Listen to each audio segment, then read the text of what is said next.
Hola a todos, bienvenidos una semana más. Este lunes nos acompaña por segunda vez Vicente Moreno, esta vez para hablar sobre su paper de Escuela Austriaca, Economía de la Complejidad y Matemáticas y el papel de las matemáticas en ambas.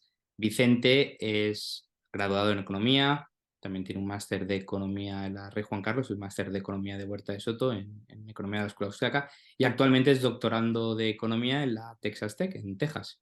Entonces, recientemente Vicente publicó un paper que me llama la atención, me lo he leído hace poco y le he dicho, oye Vicente, quiero que hablemos del paper. Entonces, en el paper, pues obviamente Vicente describe que es un poco la escuela austríaca, la economía de la complejidad y el rol de las matemáticas en ambas. Entonces, para empezar, Vicente, ¿qué es la escuela austríaca?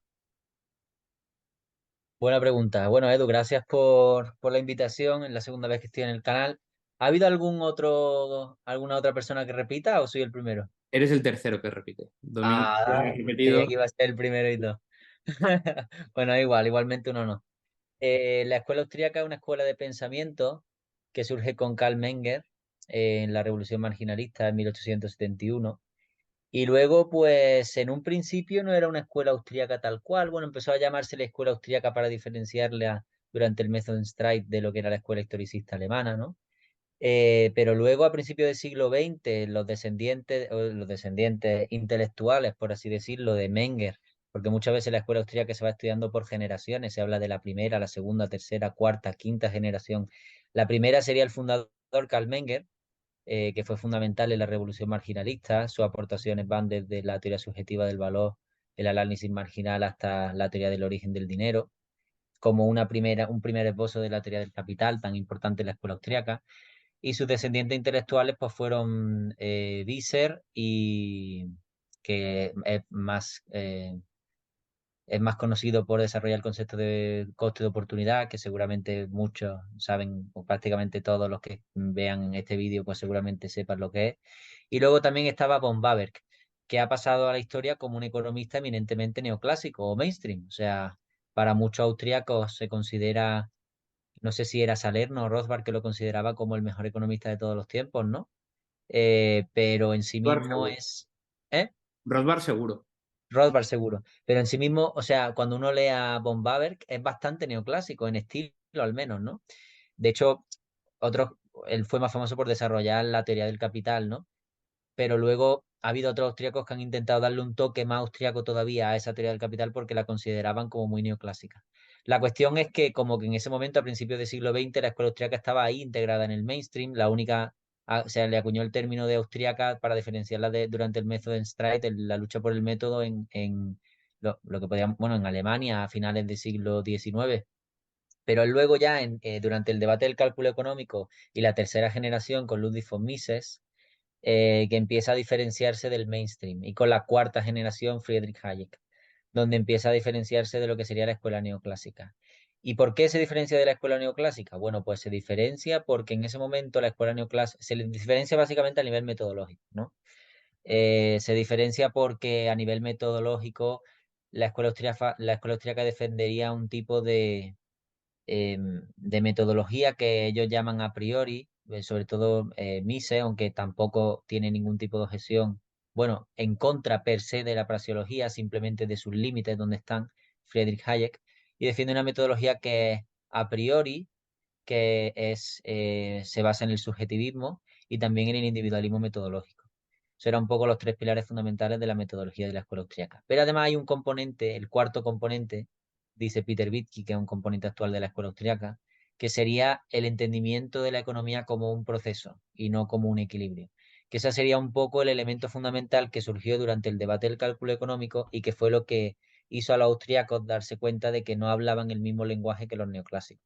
Y eso así lo relata Israel Kirchner, que fue uno de los que más intentó explotar a la segunda mitad del siglo XX, intentó explotar más ese concepto de proceso de mercado, cómo el empresario, la función empresarial, está ahí conduciendo ese proceso de mercado para explotar esas diferencias entre la escuela neoclásica y la escuela austriaca, y no solo explotarla, sino también intentar un acercamiento entre ambas.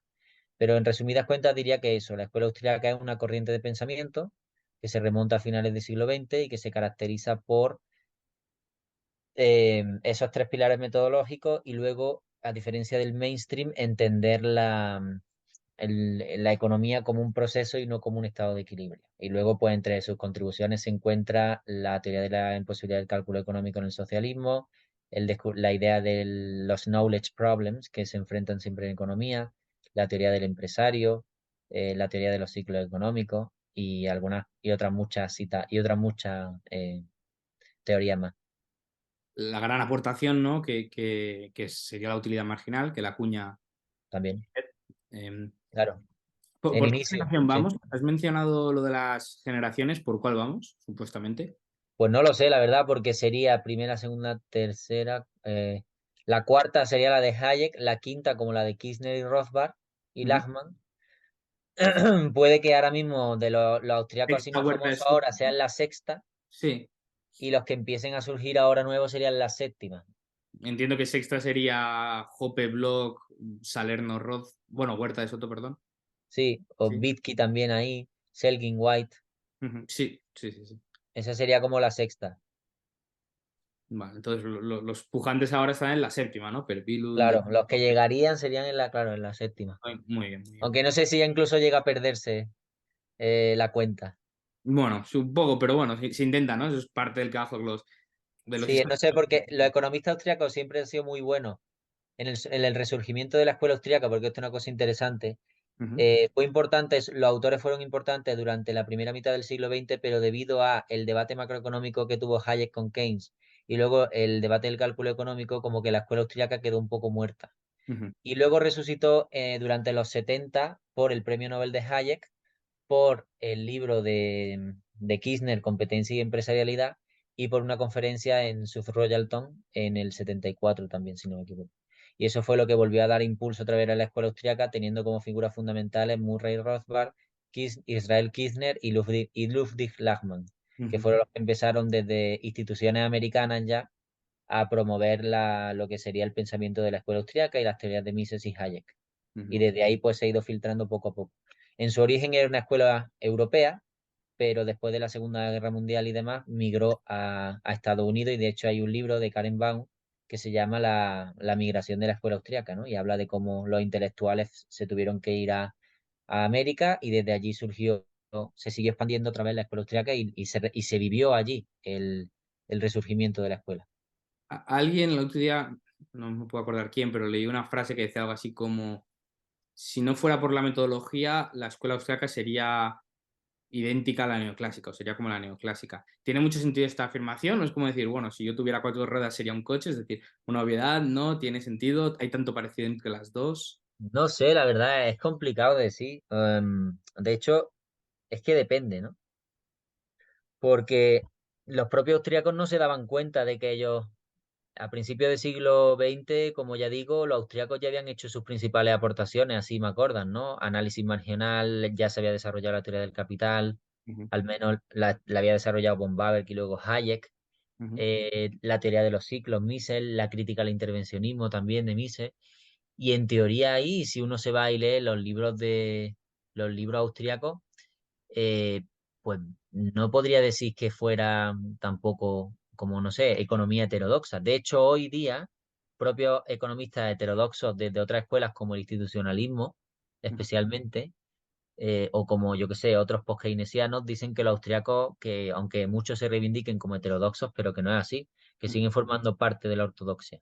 ujú, El tema sobre todo de compartir subjetivismo, individualismo metodológico, hace como que parezcamos que somos primos hermanos de los neoclásicos. ujú, Pero yo creo que lo que precisamente nos diferencia de los neoclásicos es la idea del el entendimiento de la economía como un proceso dinámico de mercado, que es lo que los neoclásicos no comparten, porque ellos se suelen centrar en ejercicios de optimización y análisis de equilibrio. Entonces yo creo que esa es, y claro, justo en ese tema es donde los neoclásicos han usado matemáticas y Sí, los, aus- decir, claro. Que es y los justo lo que vamos a austriacos, hablar ahora. claro, y los austriacos no han usado matemáticas. Entonces, ahí es donde está el mayor punto de diferenciación. Luego, si acaso también, yo diría que una parte importante dentro de de lo que sería el subjetivismo y el individualismo metodológico es que yo diría que los austriacos han estado un poco más abiertos Mario Rizzo es el que hace una distinción entre subjetivismo dinámico y subjetivismo estático, si no me equivoco, y dice que el subjetivismo estático es un poco aquel en el que se asume que los medios y los fines están dados, las preferencias Ujú, estarían dadas entonces el problema económico se reduciría a un problema de optimización, pero el subjetivismo dinámico es aquel en el que se asume un marco de preferencias cambiantes a disposición de la empresarialidad o la función empresarial. Y entonces ahí Mario Rizzo, por ejemplo, hace la distinción entre el tipo de subjetivismo neoclásico y el tipo de subjetivismo austríaco. Pero al final todo tiene que ver con eso. Es subjetivismo, sí, pero lo que hace que sea un subjetivismo distinto es la visión dinámica. O con respecto al individualismo. Es verdad que los neoclásicos, al asumir eh, racionalidad perfecta, no le importa tanto la información, no ponen el foco en lo que podrían considerarse puntos focales de coordinación por falta de conocimiento, como son las instituciones. ujú. Los austriacos, como no asumen información completa, para intentar explicar cómo los seres humanos se coordinan y esto no es puro caos, tienen que recurrir a lo que serían esos puntos focales de coordinación que concentran información dispersa, que serían instituciones. Ujú. Y entonces el individualismo austríaco sí estaría abierto a entender instituciones sociales, mientras que el individualismo neoclásico lo tendría un poco más complicado. De ahí que surgiera el neoinstitucionalismo, para intentar entender desde una teoría neoclásica qué papel juegan las instituciones y las organizaciones en la economía. Entiendo. Entonces, ¿tú cuál dirías que es el papel o cuál dirías que es la postura actual de la escuela austriaca frente a las matemáticas?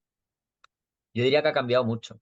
Ujú, Eh, de hecho, quería hacer, o sea, una cosa que siempre he querido es, tengo pendiente escribir un artículo sobre cuál es la producción científica de la escuela austríaca hoy día, porque veo dos visiones. Yo al estar allí en la academia en Estados Unidos, veo lo que se presenta en los seminarios, veo lo que se presenta en los congresos, lo que se publica en la revista, incluso en revistas austríacas, y luego lo contrasto con lo que veo en, por ejemplo, Twitter y las opiniones que se dan en Twitter y digo, es que no, es que muchas cosas no tienen nada que ver.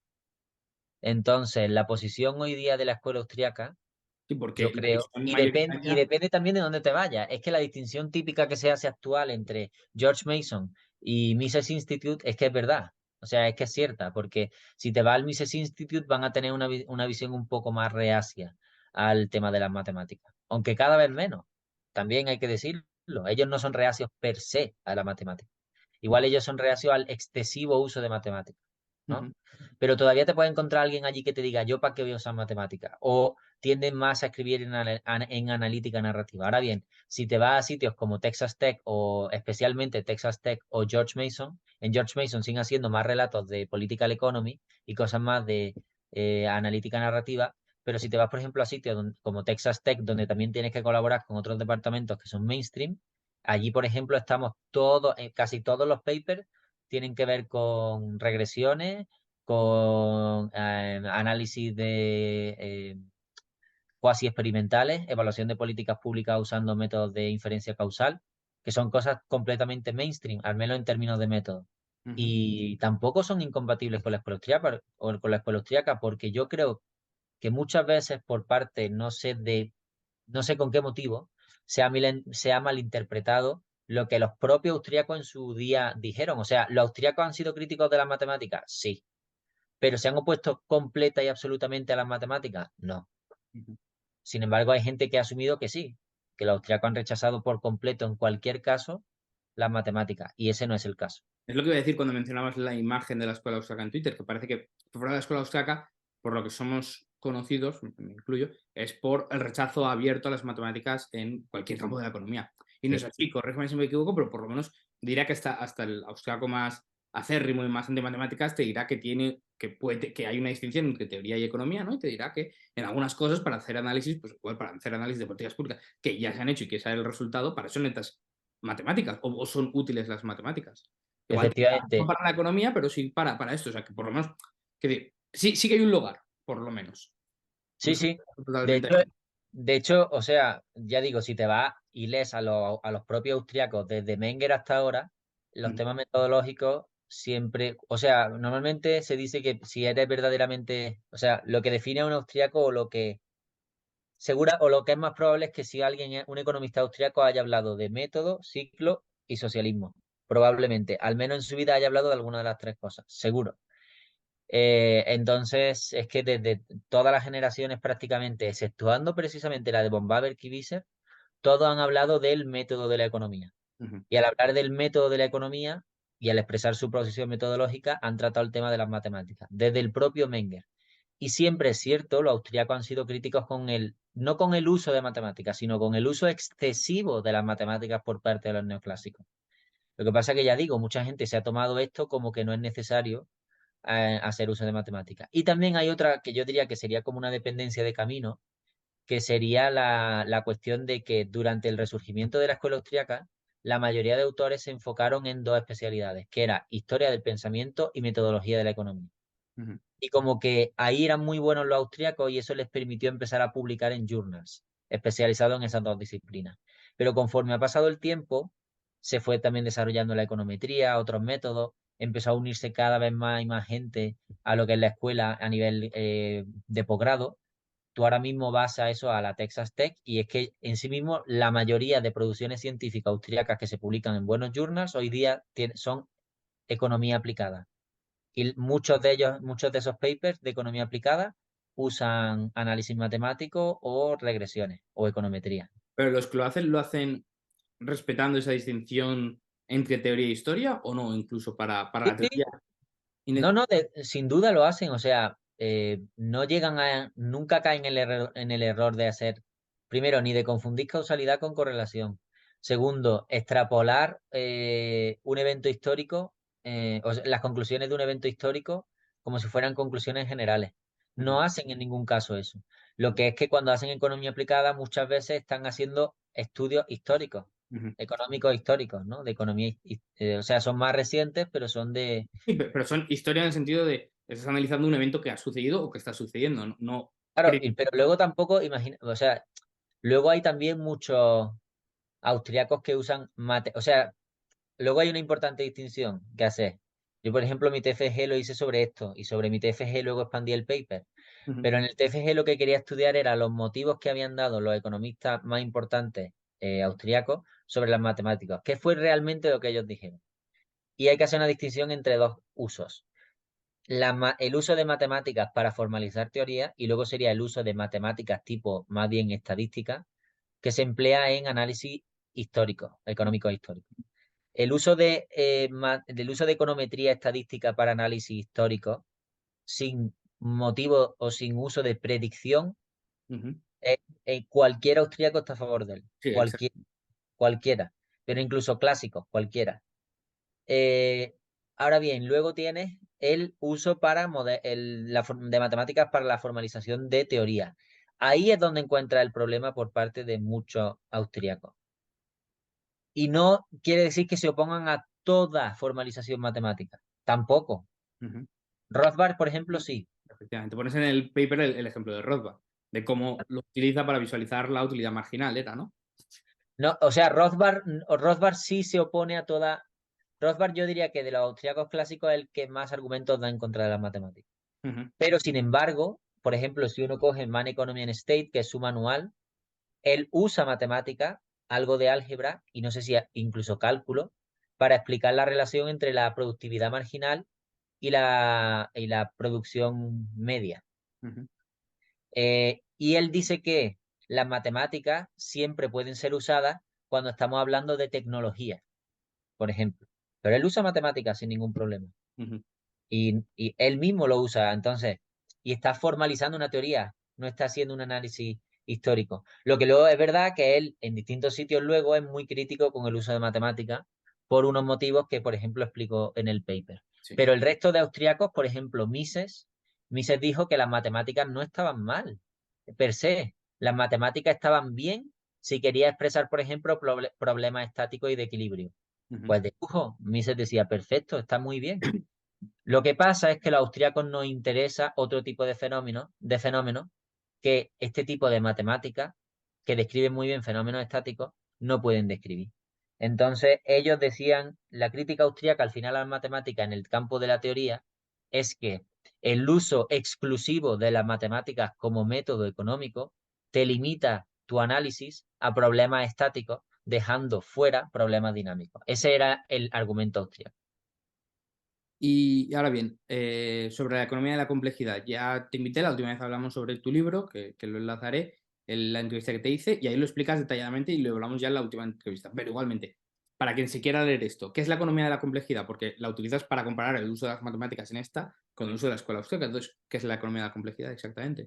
La economía de la complejidad es una rama que lleva un campo que surgió a finales de los 90 cuando unos economistas y científicos empezaron a aplicar las últimas teorías de lo que se empezó a llamar ciencias de la complejidad, que surgió en ciencias naturales. Ujú, La complejidad como disciplina en general estudia patrones complejos que se dan en la naturaleza, en incluso algunos fenómenos físicos que son un poco más simples, y también luego en sociedades, en economía o a nivel sociológico también. Y son fenómenos complejos, y normalmente un fenómeno complejo se define como un fenómeno en el que se puede observar coordinación por parte de agentes en un sistema donde hay dinámicas que son no lineales y donde yo siempre lo digo así, ¿no? El todo, el resultado macro, el todo es diferente a la suma de las partes. El resultado macro no es igual a la agregación de las interacciones micro de todos los agentes en el sistema, ujú, ¿no? Entonces siempre pongo el ejemplo de una colonia de hormigas o de una banda de pájaros, donde puede observarse patrones y comportamiento que es complejo, de tipo complejo. No se observa caos ni ningún tipo, sino que se observa un relativo orden. Al mismo tiempo, un sistema que es dinámico, que va cambiando. Pero lo interesante de ahí es que no hay ningún planificador central en ninguno de los dos casos. Y siempre que uno lee a cualquier autor, sea físico, sea lo que sea, una de las características que habla de un sistema complejo es sistemas que siguen comportamientos, patrones, relativa coordinación, que están compuestos por agentes que obedecen unas reglas muy simples, pero sin embargo luego no existe ningún tipo de planificador central que sea el que organice todo el sistema, sino que el sistema se organiza de forma descentralizada con ciertos mecanismos de feedback, que dan luego, mediante comportamientos y reglas muy simples, dan lugar a patrones macro muy complejos. Eso sería la complejidad. Entonces se desarrolló en ciencias naturales y en los 90 empezó a aplicarse a ciencias sociales, a ujú, estudiar fenómenos como, por ejemplo, los movimientos de los precios en bolsa. Am, También se ha aplicado a, ¿qué más cosas se ha aplicado? A entender fenómenos caóticos que pueden ocurrir bueno, eso, en mercados financieros. También a intentar hacer simulaciones de agentes. eh, em, en cómo pueden influir las instituciones sociales muchas veces o el cambio de reglas sencillas en el comportamiento emergente de los agentes. Y se lleva aplicando desde los 90 hasta hoy para eso. La mayor aplicación creo yo que se ha hecho en mercado financiero, pero por ejemplo en el libro cuento alguna más. ujú, Problema como el problema del farol, que es un problema de un bar en el que no se aplican reglas deductivas, sino reglas inductivas y no se llega a ningún punto de equilibrio, como podría predecir la teoría neoclásica, sino que al final es un movimiento que no termina tampoco de ser random, aleatorio, sino es simplemente complejo, no predecible. Y bueno, esa es un poco la idea, el estudiar los fenómenos, la economía como un sistema formado por agentes que obedecen reglas sencillas, pero cuyos resultados son complejos y como son no lineales, pues son difíciles de anticipar. Y lo curioso es que la economía de la complejidad, una de las cosas que ha usado siempre, porque coincidió también históricamente con el desarrollo de la tecnología y de los ordenadores, se ha basado mucho en simulaciones. ujú, Entonces, el desarrollo de la economía de la complejidad se ha dado con la aplicación de simulaciones para intentar entender fenómenos económicos. Entonces, en vez de usar problemas estáticos o problemas de optimización dinámicos, como hacía la economía neoclásica, los economistas de la complejidad han usado simulaciones de herramientas como lo que se llaman modelos basados en agentes o modelos de redes para entender los fenómenos económicos. ujú. Entonces, ¿cuál dirías que es la posición de la economía de la complejidad frente a las matemáticas? Bien, Hay un paper que lo deja bien claro. Es un paper que se acaba de publicar recientemente, no sé si a finales del 22 o a principios del 23, que es de Brian Arthur, que es uno de los principales economistas y referentes de la economía de la complejidad. Está publicado en Journal of Economic Behavior and Organization y se llama, el título del paper es Economics in Nouns and Verbs. Ujú, Es un paper en el que este economista de la complejidad, que ya tiene un amplio recorrido, eh, pues habla de qué, qué implicaciones tiene la economía de la complejidad en términos de método matemático para la economía y cómo se compara con la economía neoclásica.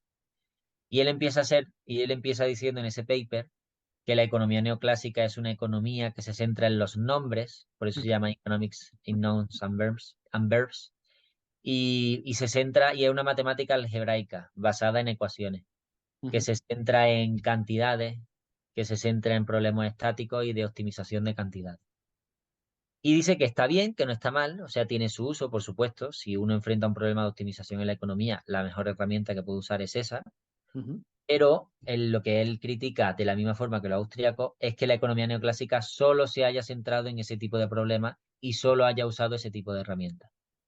Y lo que propone desde la complejidad es que se use otro tipo de matemática que él denomina matemática algorítmica, que ujú, se basa en eso, en simulaciones, en intentar simular ambientes, agentes, sistemas complejos con reglas sencillas, donde todo no está, donde el resultado no es anticipable o predecible, sino que emerge de las propias interacciones de los agentes. ujú, Y es donde ahí donde puede observarse, entendiendo que sigue siendo un modelo con sus limitaciones, pero nos permite, es una herramienta que nos permite capturar cierto dinamismo o simular de alguna forma esta idea de órdenes espontáneos en la economía. ujú, Entonces sería una visión, una herramienta para una visión dinámica de la economía, que te explica lo que serían los verbos, los procesos, las ujú, acciones, no solo los dados, que serían los nombres. Entonces, con esa analogía, él hace esa crítica a la economía neoclásica de obsesión con el análisis, con la matemática algebraica que te lleva a un análisis estático, y propone que también se incorpore con igual valor la economía, la matemática algorítmica, que en este caso lo denomina así, pero es básicamente simulaciones de ordenador que te permiten capturar sistemas complejos. Y entonces esa es su propuesta. ujú, Claro, ¿qué es lo que yo identifiqué ahí? Pues me di cuenta que, de hecho, Brian Arthur en el paper habla de los austríacos y ujú, dice, uno de los que ya han hecho o los que más destacan por haber hecho esta crítica de la obsesión con el análisis estático a la economía neoclásica es la escuela austríaca. Y de hecho le da la razón a la escuela austríaca en ese sentido. Pero luego él hace la propuesta de la matemática algorítmica. ujú, Entonces lo que vemos es que lo que me di cuenta leyendo el paper de Brian Arthur, porque eso fue lo que motivó a escribir este artículo, fue que Brian Arthur hace la misma crítica que los austríacos hacen a la economía neoclásica, pero no solo se queda ahí, sino que luego, como tiene una visión dinámica, propone un método matemático para la visión dinámica. Y eso es lo que los austríacos no han hecho. ujú, Entonces vi una oportunidad de decir, oye, compartís la misma crítica a las matemáticas, tenéis la misma visión dinámica y la economía de complejidad usa este método. ¿Por qué los austriacos, si comparten también esa visión dinámica, no podrían usarlo? ujú.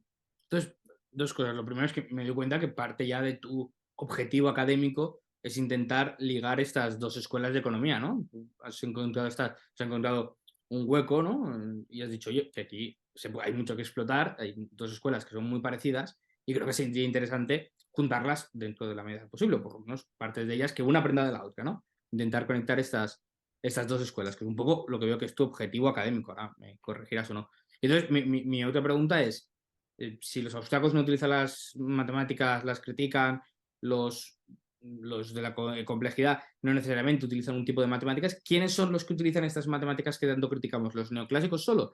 ¿Alguien más? ¿Es el uso principal? Es decir, para alguien que no sabe mucho de matemáticas o no está muy metido de economía, perdón, en la literatura, se preguntará, entonces, ¿quién usa estas matemáticas que parece que nos cogemos? ¿Solo los neoclásicos? ¿Alguien más? ¿O qué pasa ahí? Hombre, yo diría que si alguna escuela más dentro del mainstream la usa, Ujú, eh, pero es la matemática, o sea, si tú te vas a los principales journals, que si quieres llamarlos neoclásicos, llámalos neoclásicos, o mainstream simplemente, o neo, depende de si son micro o macro, da igual, ¿no? O sea, la cuestión es que en la mayoría de journals se usan ese tipo de matemáticas de tipo más estático. Y luego empezaron a usarse a finales del siglo XX unas cosas que se empezaron a llamar optimización dinámica, que introducía la variable tiempo, o también se usaban ordenadores para computar esas ecuaciones. Y muchos han dicho que o eso es equiparable o podría uno llegar a pensar que eso es equiparable a las simulaciones de la economía, que usa la economía de la complejidad, pero no tiene nada que ver, porque al final sigue siendo la misma matemática algebraica, Ujú, donde donde el resultado macro ya se sabe de antemano, se puede predecir porque es el resultado lineal de computar un conjunto un sistema de ecuaciones ujú, y entonces no se da el fenómeno de emergencia, porque al final no se puede capturar las dinámicas no lineales que surgen de la interacción no anticipada de los agentes en un sistema complejo, como si te permite capturar lo que sería, por ejemplo, los modelos basados en agentes, que ujú, se usan en complejidad. Luego, esa matemática de tipo algebraica que critican los austriacos y los de complejidad, yo diría que se usa en toda la economía. Y ujú, algunos economistas de heterodoxos igual no la usan, por ejemplo, los economistas institucionalistas no usan tampoco normalmente matemáticas. Pero, por ejemplo, los economistas de economía evolutiva sí tienden a usar más matemáticas para formalizar cosas. Y algunas caen dentro de lo que sería la matemática neoclásica y otras se salvan, depende, porque hay muchos economistas en economía evolutiva que tienden a intentar formalizar teorías. ujú, Pero al final, de alguna forma, contar una historia que sí incluye procesos dinámicos. Entonces se salvan de lo que sería la típica interpretación neoclásica. Porque los neoclásicos no solo están atrapados en el método que usan de optimización estática, incluyo ahí también la optimización dinámica, porque en resumidas cuentas el tema es que no estás capturando dinámica emergente. Entonces, por mucho que digas que es dinámico y que tome varios periodos, no lo es realmente. Eh, Al final, pues los economistas están atrapados no solo por ese método que usan, sino también están atrapados porque es que desde primera hora solo quieren estudiar eso o solo se centran en eso.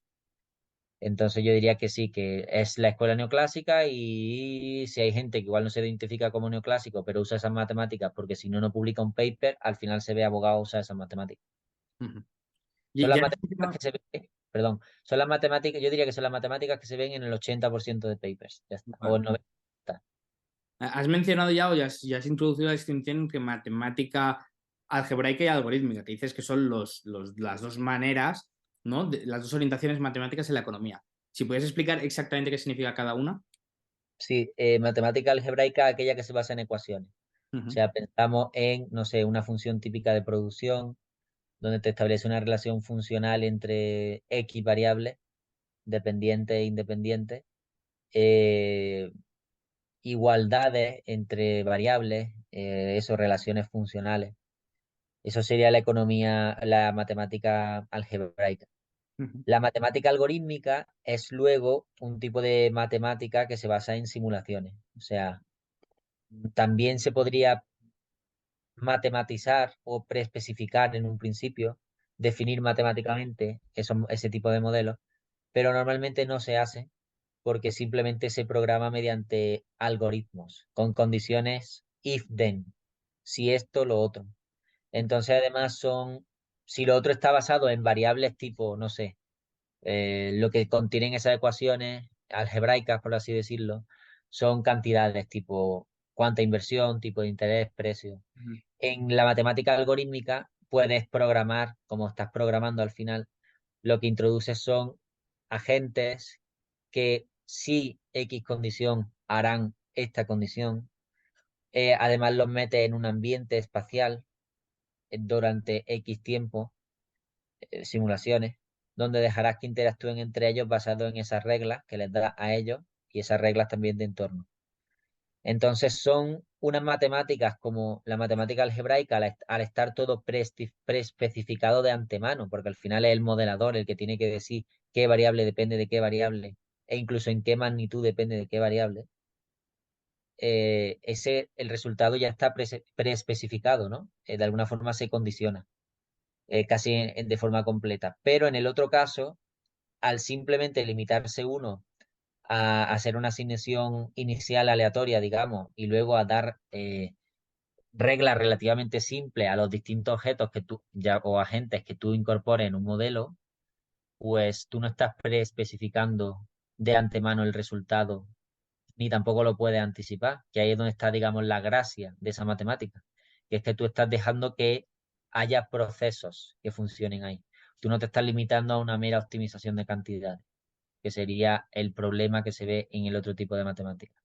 Este tipo de matemáticas te dan mucha más libertad para dejar que haya agentes que interactúen por sí mismos, no solo hablamos de cantidades, hablamos ya incluso de agentes que manejan cantidades. Entonces te permite capturar las dos cosas. Muy Esa bien. sería la definición. En el este también hablas de dos métodos, o sea, de dos métodos, por lo menos para estudiar la economía, ¿no? Que hablas del genético causal y de la perspectiva funcional, ¿no? De la perspectiva funcional de la economía. ¿Qué es cada método y cómo se diferencian entre ellos? Esta distinción fue una que hizo Hans Mayer en un artículo que tiene del 34, creo así. Hans Mayer fue un economista de la tercera generación.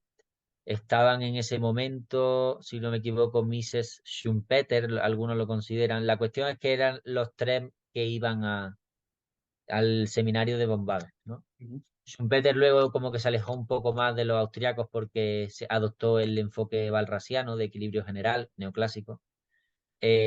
Y quedaron ahí Hans Mayer y, y este, ¿cómo se llamaba? Y Mises, ¿no? Si no me equivoco. Entonces, Mayer, el tema que tuvo es que como que ganó más fama que Mises en términos de, porque Mises era judío y Hans Mayer decían que tenía ciertas filias nazis. Y él fue el que fue a quedarse con la cátedra de Visser. Ujú, Entonces, como que allí en Viena tuvo más reputación y se ganó al menos en un principio mayor reputación. ujú, Y de ahí ese paper del 34 que es bastante famoso dentro de la escuela austríaca en esos momentos. ujú, Luego, de hecho, por ejemplo, Salerno dice que considera que Hayek tuvo más influencia de su maestro Hans Mayer o tuvo más influencia por parte de Mayer que de Mises, ujú, cosa que es bastante rebatible porque luego el propio Hayek tiene declaraciones contrarias a eso, pero es su interpretación, la de Salerno. La cuestión es que Hans Mayer, este austriaco que probablemente mucha gente no haya oído hablar de él, luego cayó un poco en oscurantismo por el hecho de haber sido amigo o no enemigo al menos de los nazis en aquel momento y haber sido beneficiado políticamente por ello, por ganar la cátedra. Hayek, por ejemplo, no quería citarlo, aun a pesar de haber sido discípulo suyo. Entonces, pues este hombre tenía este paper donde en el 34, hablando de los métodos que había, como digo, un austríaco hablando de métodos, qué ujú. raro, pues hablaba de esta distinción entre el método genético causal y el método funcional. ¿Y qué se trata? Pues se trata un poco de es un poco la distinción esta entre matemática algebraica y algorítmica que hice antes, ¿no? ¿Qué es el enfoque funcional? Pues es un enfoque basado en entender todo como funciones, como Ujú, relaciones funcionales. Eh, la renta es igual al consumo más la inversión, por ejemplo. Es una relación funcional. Te está diciendo que algo es igual a algo. ujú, Pero el énfasis que hay Mayer es que viendo ese tipo de ecuaciones, uno no sabe, uno no puede determinar la causalidad, qué causa qué, ujú, porque lo único que uno está atendiendo es una relación de simultaneidad. Es que esto determina esto y esto determina esto. Pero no podemos hablar de que gracias a ese método podamos descubrir la causalidad de los fenómenos económicos. Entonces, hablando de ese método matemático, que sería el tipo algebraico, Hans Mayer en su día lo clasificó como el método funcional que usaban los economistas neoclásicos. Y él, como austriaco, proponía el método genético causal, que era un método basado en el dinamismo y los procesos. ujú, Entonces, ahí la diferencia entre y claro, en este caso, en ese momento, como todavía se habían desarrollado ni las simulaciones, ni los ordenadores, ni nada, el método que uno tenía para poder entender los procesos dinámicos era el lenguaje verbal.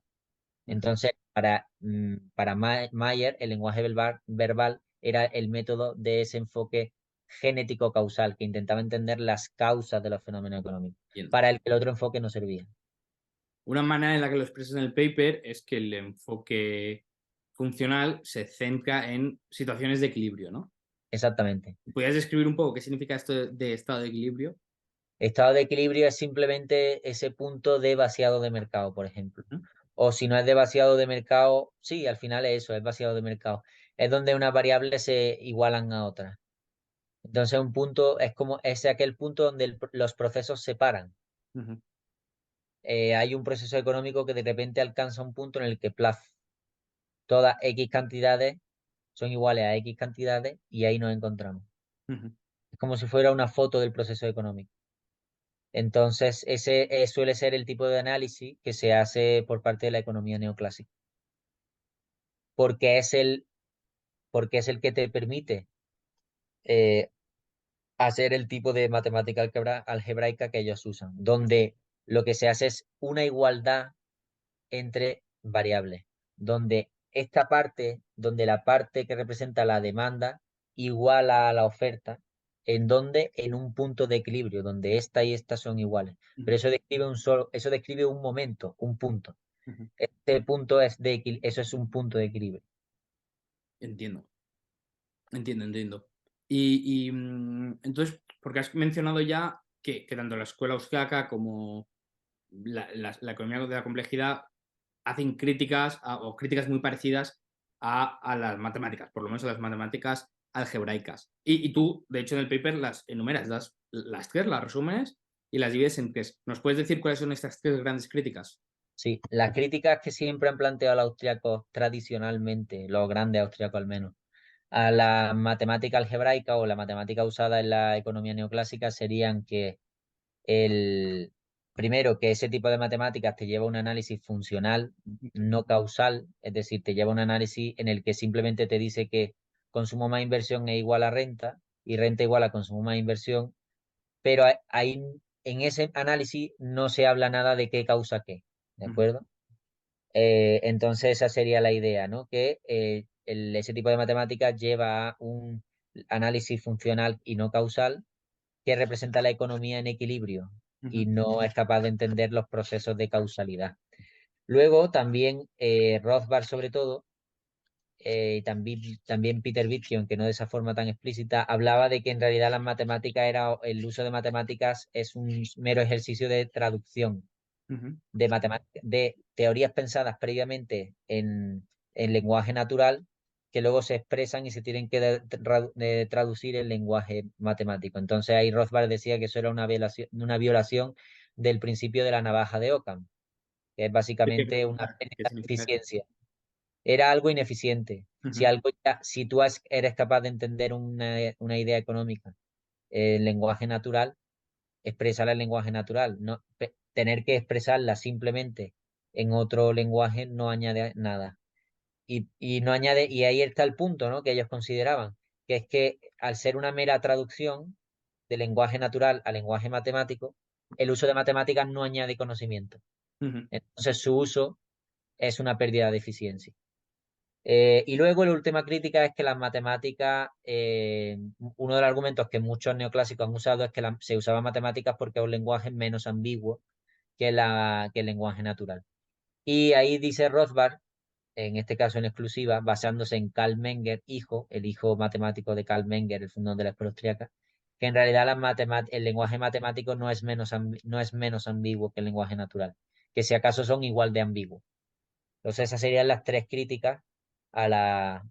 Bueno, y también la otra crítica que dice Peter Wittke, que está relacionada un poco con la segunda que he comentado, es que las matemáticas tienen contenido sintáctico, pero no semántico. Esa frase me la había apuntado y quería preguntarte sobre ella, que dices que las matemáticas tienen calidad sintáctica pero no semántica. Entonces, si la podías desarrollar un poco.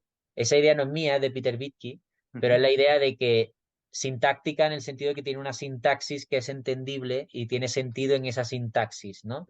Sabes para qué se usa un igual, un más, porque se suman, se restan ciertas cantidades. Uno puede leer esa función y decir, ah, vale, pues yo sé que esto se suma, se resta. Tiene un sentido esa función en sí misma. Pero a nivel semántico, luego hay que interpretar. Y entonces hay que interpretar por qué, o sea, esa C que aparece ahí, que se suma con una I, ¿qué es esa C? Es el consumo. Ujú. Si así le suelta a una persona, es el consumo, una persona que no sabe de economía, ¿qué es consumo? Pues igual no tiene ni puñetera idea. O si le hablas de inversión. Y es ahí cuando en palabras, el lenguaje natural, le tienes que dar un sentido semántico a qué es esa variable que tú llamas C, que se Ujú. relaciona sintácticamente por símbolos, por otras operaciones matemáticas con otro resto de símbolos. Pero ese resto de símbolos, ¿y por qué unes esos símbolos? Ujú. Yo sé que multiplican, pero el sentido sintáctico de esas operaciones matemáticas tiene un sentido semántico, que es el sentido económico que le damos a las variables. Sí, sí, así ya me queda más claro. He de decirte que he revisado porque no me sonaba que citases a David, que ya me iba a chivar, pero sí, sí te lo haces. Digo, a mí no me suena así que en esa frase, por lo menos al final, pero sí que es verdad que dices él, tal, tal, y el anterior lo has citado. Te has salvado si no me chivaba ya. Vale, pues creo. Ok, bien, bien. Y luego a mí, que yo me iba leyendo el paper y no me iba, la verdad, no me iba a convencer. O sea, sí, está muy bien, sobre todo las dos primeras críticas, pero lo que dices de la tercera no me acaba de convencer. Y sobre todo porque, bueno, pues posición escéptica, ¿no? Ante nuevas ideas tiendo a ser más escéptico que abrazarlas todas, ¿sí, no? Bueno, pues sería imposible para mí. Y, y, y aunque no estoy del todo, no, no es que no esté del todo convencido, o sea, el paper me ha ayudado mucho más a convencerme que lo que me ayudó el libro en su día, que le veía estos problemas, sobre todo el segundo problema de no creo que añada mucho. Pero, bueno, este ya me ha convencido más. Sí que es verdad que estoy dispuesto a que venga alguien y te refute y diga, ah, no, pero es que ni siquiera dentro, o sea, es un Salerno, un blog, alguien que diga, y estoy abierto a esa posibilidad. Ahora mismo a mí no se me ha ocurrido ninguna crítica de peso, por lo menos ninguna crítica que no que haces aquí. Y con esa distinción entre tipos de matemáticas y por qué sí que puede añadir información, o depende de cómo se haga. Sobre todo, a mí el punto que te voy a pedir ahora que lo expliques es el ejemplo que pusiste de Per Billung. O sea, a mí eso ha sido lo que he dicho, hostias, ahora que lo veo en práctica, entiendo mucho mejor para qué pueden llegar a servir. Entonces, eso, si pudieras explicar un poco, o sea, si pudieras recordarnos un poco el ejemplo y cómo las utiliza Perbilum, porque ya digo, me parece una manera muy interesante y que dices, ostras, por lo menos a mi paso sí que fue de decir, ostras, pues mira, ahora que lo veo aplicado a algo, le veo mucha más utilidad y más difícil de criticar. Sí, el tema es que cuando estaba escribiendo el paper, Sí. el revisor me dijo, explica bien los argumentos, como diciendo, o sea, primero voy a intentar explicar por cuál es mi argumento de por qué los austríacos tienen que usar el método de la economía de la complejidad. De acuerdo a esas tres críticas que hacían, porque eso es lo que intento en el paper. Pongo, Sí. esto es lo que los austríacos han dicho sobre la matemática, estos tres puntos, estas son sus críticas, porque el método algorítmico, las simulaciones, tipo Agent-Based Models, pueden ser usadas por los austríacos sin violar incluso ninguna de esas tres críticas que siempre han dicho.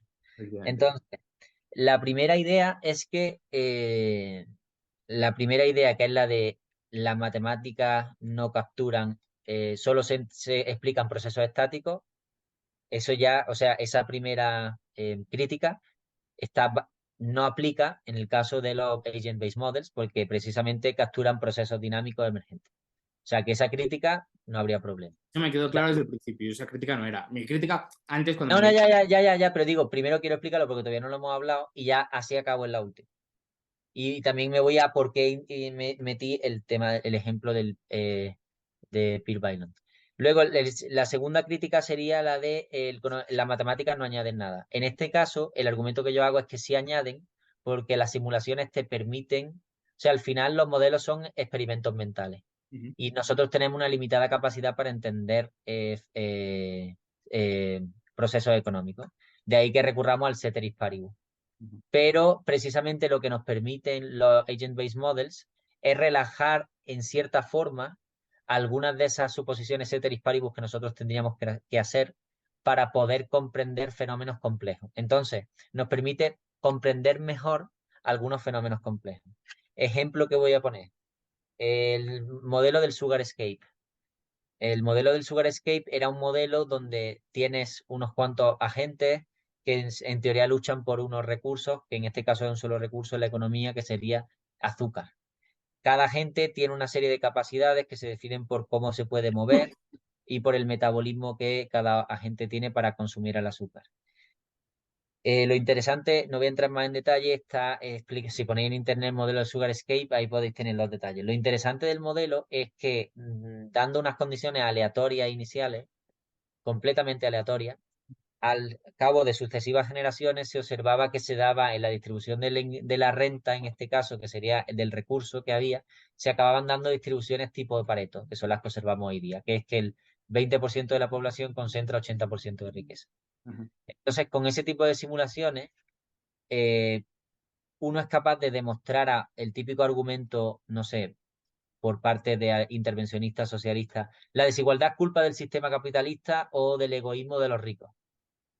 Eh, Ahí uno puede llegar a demostrar, gracias a esos experimentos, que mediante esas simulaciones o esos experimentos tipo simulación, que también serían parte mentales, uno puede llegar a demostrar que partiendo de un punto de partida donde todos tienen la misma asignación de recursos, o al menos la asignación de recursos y capacidades es completamente aleatoria, se pueden seguir, se puede seguir llegando a situaciones finales de desigualdad.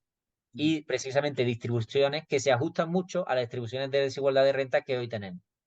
Y eso podría servir, y eso añade conocimiento. Y eso no se puede, de eso no, uno no puede hacer un experimento mental.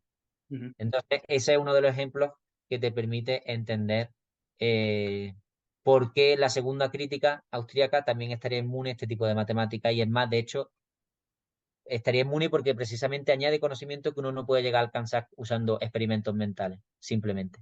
Y por ejemplo, el modelo de Bailon, ahí lo puse como ejemplo de añadir conocimiento, ujú. Sí, porque no recuerdo exactamente bien de qué iba el modelo de Bailon, pero la cosa era un agent-based model igual para simular, para resolver un debate en la literatura de teoría de organizaciones, que era gracias. la idea de si era Oliver Williamson o Ronald Coase quien tenía razón acerca de por qué se llegaban a crear las organizaciones, ¿no? Con la idea de que Coase, la idea de Coase de que existieran organizaciones tenía que ver con los costes de transacción y Williamson, si no me equivoco, pues era otra visión alternativa, que no era exactamente igual. Entonces dice Bailon, ¿cómo podemos resolver este problema que igual por un experimento mental no podemos?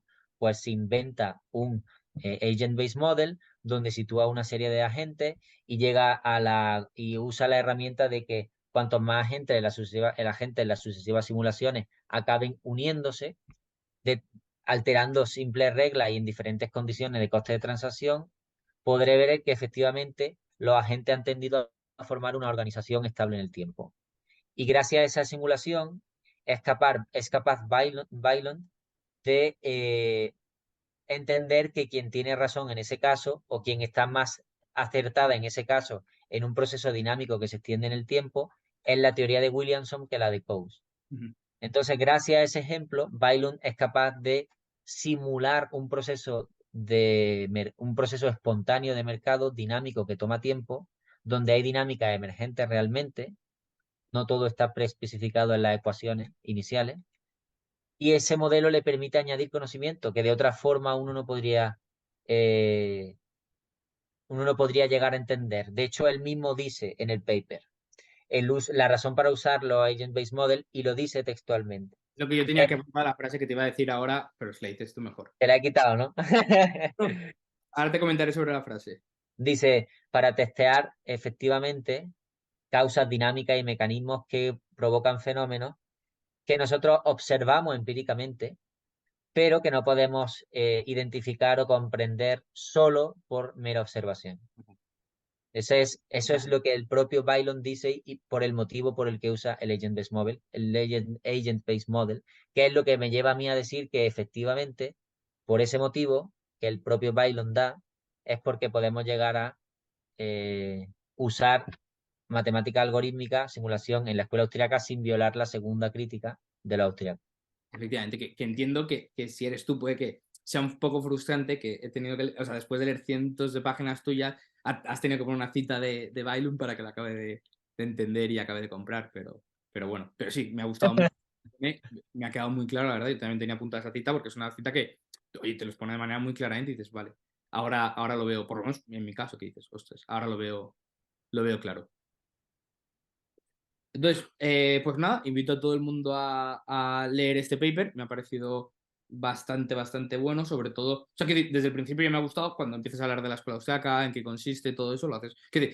Incluso si tuviera que recomendar a alguien, oye, una explicación de la escuela austriaca en 2, 3 páginas, aquí, que seguro que no era tu intención resumirlo también, pero a veces pasa, a veces en un paper que no busca explicar la escuela austriaca, cuando se hace de pasada en 1 o 2 páginas, te encuentras una explicación mejor que la que encuentras en libros enteros dedicado a ello. Pues Vicente, las últimas preguntas que hago siempre para finalizar las entrevistas, que son si nos puedes recomendar 5 libros, si quieres te recuerdo los que recomendaste en tu primer paso por aquí y luego te preguntaré sobre la conversación. Entonces, los libros, la última vez nos recomendaste The Origins of Wealth de Eric Beinhocker. Después también nos recomendaste Complexity de Mitchell Waldrop, Complexity and the Art of Public Policy, The New Evolutionary Microeconomics y Innovation Commons. Entonces, si nos puedes recomendar otros 5 libros. Sí. Ahora voy a recomendar. No tienen que ser sobre economía de la complejidad, si no quieres. Ya. Voy a recomendar uno muy bueno que me gusta mucho. Ujú. No es de economía de complejidad, es más de tipo political economy, pero creo que es Ese muy... Sensory Order, ya está, ya lo recomendaste también. No, no, tranquilo, es political economy, no he dicho psicología. Bueno, ya, pero por Este si me gusta acaso. mucho recomendarlo. Este de aquí, a ver si enfoca. Se ve, no se ve. Bueno, sí, es perfecto. Expert Failure, de Roger Coppel. Vale. Es un paper muy bueno. Roger Coppel es uno de los austríacos eminentes de complejidad, pero es un paper, digo yo, es un libro muy bueno porque habla de, él adapta la idea de public choice, de fallo del Estado, y habla de el fallo de los expertos en este caso.